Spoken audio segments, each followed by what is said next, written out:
Senator Braun. Mitch Daniels. First time I met you, Mitch, was in 2015. I was a freshman legislator, and you came into the Ways and Means Committee. And I remember it was like the third year, I think, into the tuition freeze, and I think you had tuition increases for 36 years prior to when you did that. And as a entrepreneur, I ask you the question, what are you going to do to actually lower costs?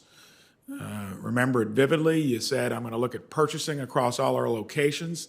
Made sense.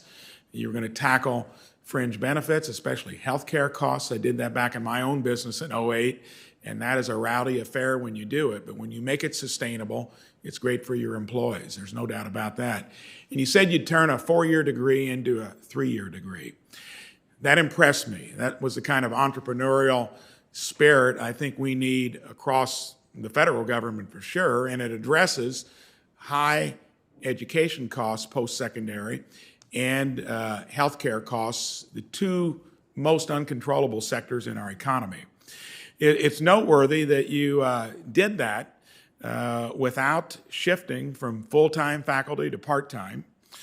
You did not increase your percentage of international and out-of-state students, and you signed a book deal with Amazon that lowered costs by 30%, making it to where now tuition is less in nominal terms than it was back in 2012. Also, borrowing, down 31%.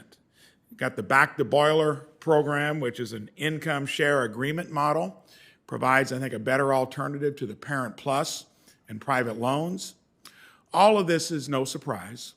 As governor of Indiana, you took a chronic deficit situation, $800 million a year, turned our credit rating into AAA. Every position you held from the time of Chief of Staff for Senator Dick Lugar, whose seat I proudly occupy now, to advisor to Ronald Reagan, to the director of the OMB for President Bush, you've demonstrated fiscal conservatism, business acumen. Once again, Purdue leads, this time as a university leads reopening for institutions of higher education following the COVID-19 emergency.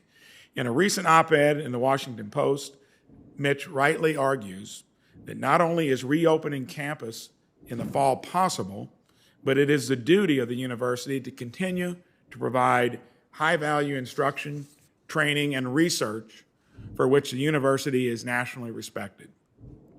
Look forward to seeing how Purdue has approached this unique challenge, how it plans to bring its campus back safely into educating.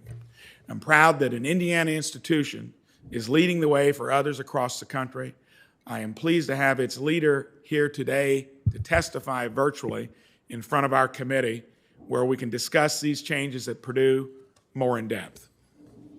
Thank you, Senator Braun. I think I'll ask you to introduce me sometime. That was as good an introduction as I've heard of anybody. Thank you very much. Our second witness is